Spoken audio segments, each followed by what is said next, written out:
Nesse vídeo, a gente vai ver algumas diferenças entre a ortografia, a escrita do inglês americano e a do inglês britânico.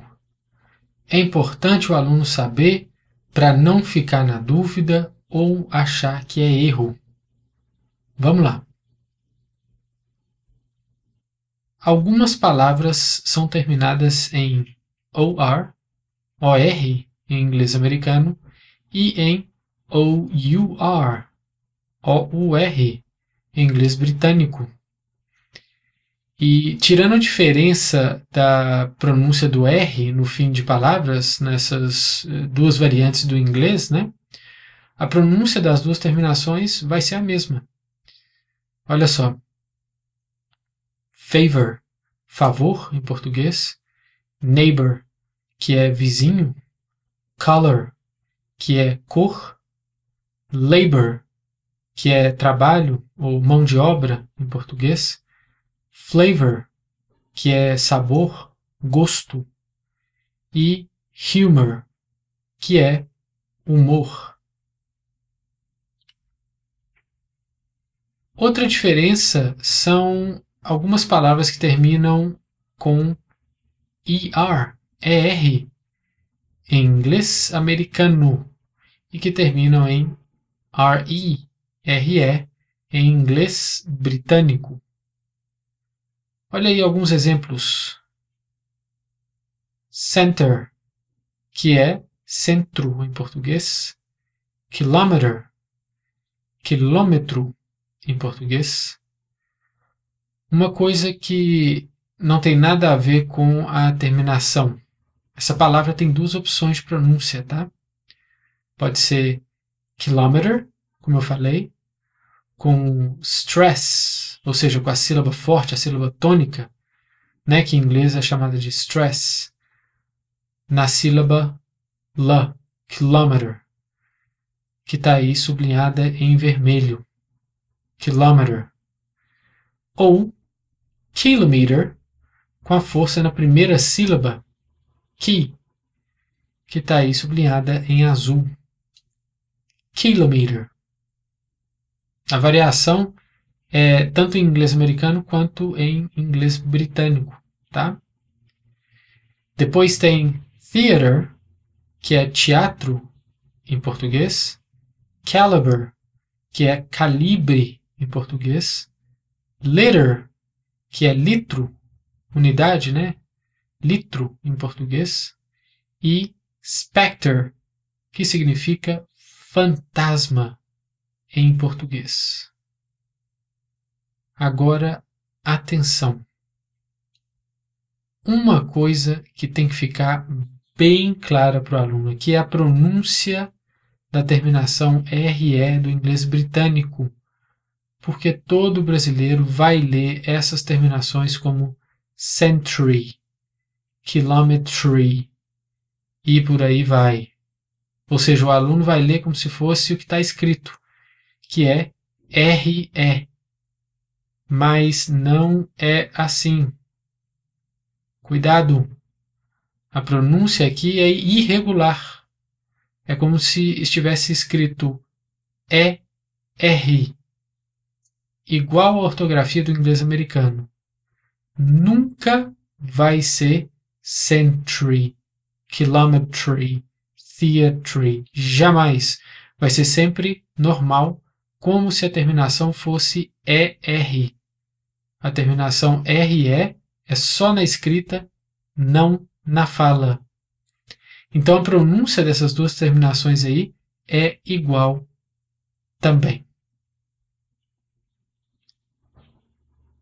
Tem a diferença entre as terminações Y, Z, E, Y, Z, E no inglês americano e Y, S, E, Y, S, E no inglês britânico.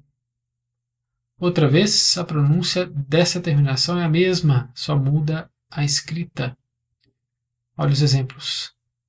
Analyze, analisar em português. Catalyze, catalisar em português. Hydrolyze, hidrolisar em português. E paralyze, que é paralisar em português. E tem também esse verbo aqui, que é legal, porque ele, na verdade, não tem uma tradução exata em português, que é esse verbo breathalyze, que significa usar o bafômetro em português. O inglês tem um verbo só para isso.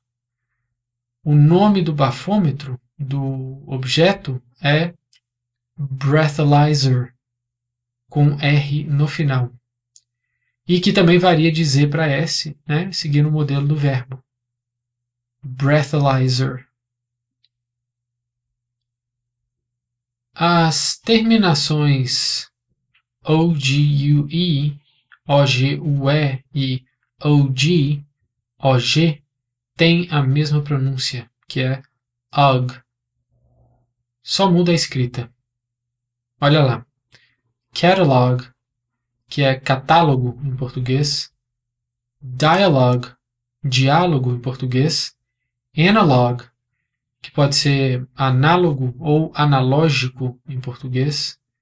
Homologue, que é o substantivo homólogo em português.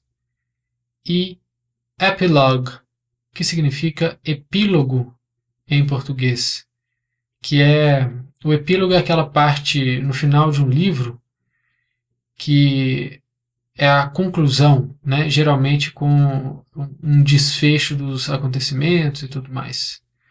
Epilogue, epílogo. Aqui eu coloquei um caso das consoantes dobradas, que também é frequente, né?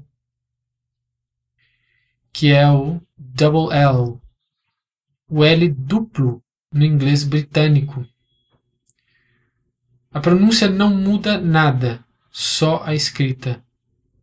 Traveler, que é o viajante. Traveling, que é o gerúndio viajando.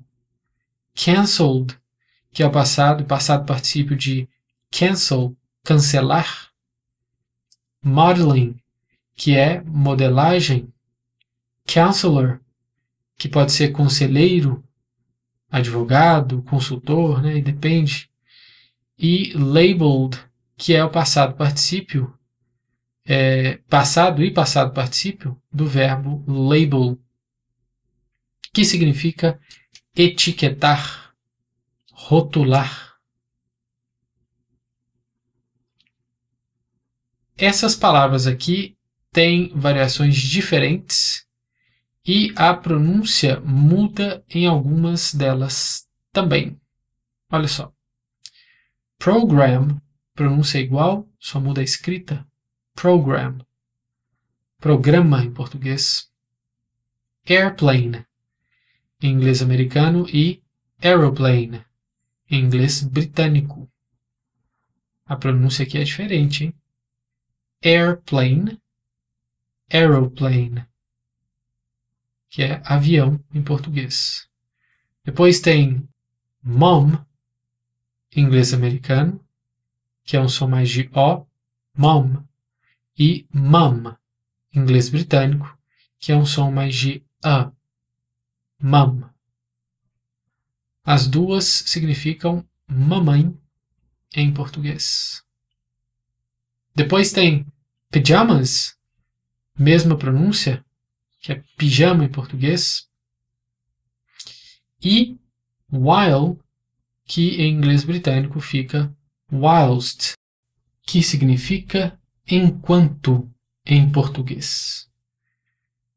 Essas palavras aqui são só uma amostra, né? Lembra que podem haver outras diferenças de ortografia entre inglês americano e inglês britânico.